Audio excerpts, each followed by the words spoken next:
Welcome to English with sir Tahir. आज का हमारा टॉपिक है ऑटोबायोग्राफी। ऑटो का मतलब है self, bio means life, graphy means writing.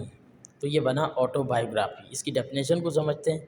Autobiography is consider as a literary genre, यानी ऑटोबायोग्राफी को आप जो है वो योनरा कह लीजिए या जॉनरा कह लीजिए, सिन्फ तहरीर है ये।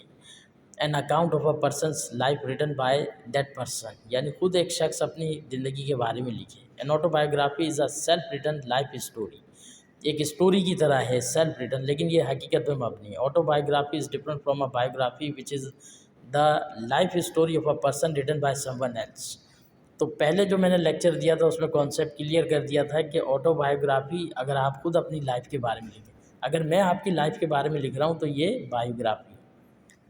तो टाइप्स ऑफ ऑटोबायोग्राफी क्या है? अब फुल ऑटोबायोग्राफी है, ट्रेडिशनल स्टाइल है, मेमोयर है, साइकोलॉजिकल इलनेस है, कन्फेशन, स्पिरिचुअल और ओवरकमिंग एडवर्सिटी है।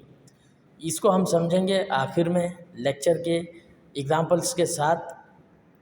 अब कुछ स्टेप्स हैं ऑटोबायोग्राफी लिखने के लिए। नंबर 1 है consider your whole life, think about how you have lived it. अपनी कंप्लीट ज़िंदगी के बारे में, क्या आपने किस तरह से गुजारी, पहले उसके बारे में सोचें।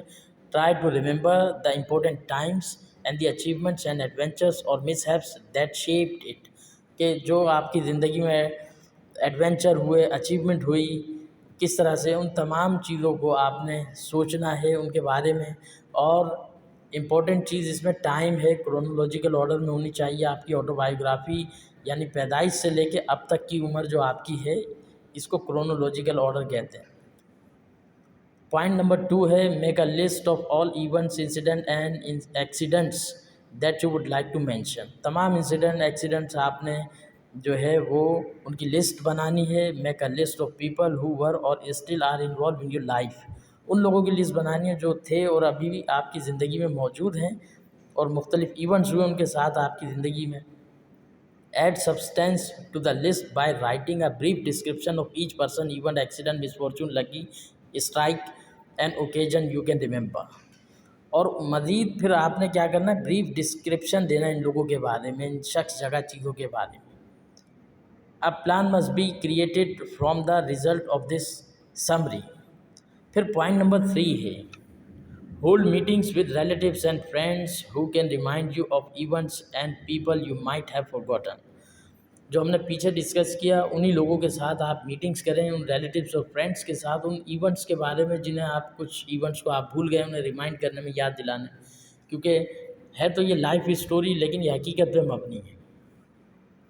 पॉइंट 4 है gather as much information as you can in the way of photographs, letters, paintings, mementos, souvenirs, personal belongings, recording and other audio visual और पर्सनल मटीरियल। तो ये तमाम चीज़ों की आपने इन्फॉर्मेशन गैदर करनी है। These make for useful memory triggers. तो ये तमाम चीज़ें आपकी मेमोरी को ट्रिगर करेंगी और आप एबल होंगे, इस लायक होंगे कि आप अपनी ऑटोबायोग्राफी लिख सकें। And will elicit stories. फिर आप वादे स्टोरी लिख सकते हैं अपनी लाइफ की, ऑटोबायोग्राफी। फिर 5th पॉइंट है reserve a long time to cover all talking, listening and reading you might have to do to put together an account of your whole life। क्योंकि ये एक दिन का काम नहीं है, 5 मिनट का काम नहीं है। आपने अपने लिए टाइम निकालना है, लोगों से मिलना है, मीटिंग करनी है, चीज़ों को याद करना, तो इट नीड्स टाइम। क्योंकि आप अपनी होल लाइफ, कंप्लीट ज़िंदगी का अकाउंट लिख रहे हैं, ऑटोबायोग्राफी लिख रहे हैं। Although you know it well yourself, the aim is to make your knowledge and interpretation sound fresh and interesting to those who will read it. और आपने इसको साउंड फ्रेश लगना चाहिए, लोगों को जो है आप इंटरेस्ट उनका बहाल होना चाहिए जब आपकी वो ऑटोबायोग्राफी पढ़ें और उससे कुछ सबक भी मिले उनको।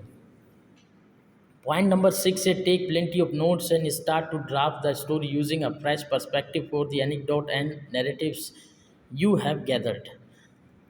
प्लेंटी ऑफ नोट्स आप जो है वो क्या करेंगे, उनको ड्राफ्ट करेंगे, रीड्राफ्ट करेंगे, फिर ड्राफ्ट करेंगे, फिर रीड्राफ्ट करेंगे, फिर फाइनल स्टोरी वजूद में आएगी। एनेक्डोट्स या फिर नैरेटिव स्टोरी की तरह आप अपनी एक ऑटोबायोग्राफी लिखते हैं तो कई बार आप ड्राफ्ट और रीड्राफ्ट करते हैं, फिर जाके फिर एक पीस ऑफ राइटिंग वजूद में आती है। लास्ट पॉइंट है point number 7, as with other writing it is always wise to draft the introduction and first chapter last. तो सबसे इंटरेस्टिंग चीज़ जो है वो फर्स्ट चैप्टर ही होना चाहिए, आपका इंट्रोडक्शन होना चाहिए। This method provides opportunity to introduce your work in an appropriate way and devise an absorbing and well written autobiography। अब हम समझ लेते हैं इसमें फेमस पाकिस्तानी ऑटोबायोग्राफीज़ हैं। मिसाल के तौर पे daughter of destiny an autobiography है ये बेनज़ीर भुट्टो के ज़रिए, by Benazir Bhutto. In the line of fire ये एक मेमोयर है बाय जनरल मुशर्रफ। कश्मीर उदास है by Mahmood Hashmi. Pakistan a personal history by Imran Khan. Rock and roll jihad अब मुस्लिम रॉक स्टार्स रेवोल्यूशन, ये सलमान अहमद एक रॉक स्टार हैं उनके ज़रिए। और शहाब नामा बहुत फेमस है बाय कुदरतुल्लाह शहाब। तो अगर आप अपनी ऑटोबायोग्राफी लिखना चाहते हैं इन स्टेप्स को फॉलो करें और इन बड़ी बड़ी शख्सियात को पढ़ें तो इट विल बी इंटरेस्टिंग और पढ़ने वालों के लिए कोई सबक भी होगा। Thank you for watching.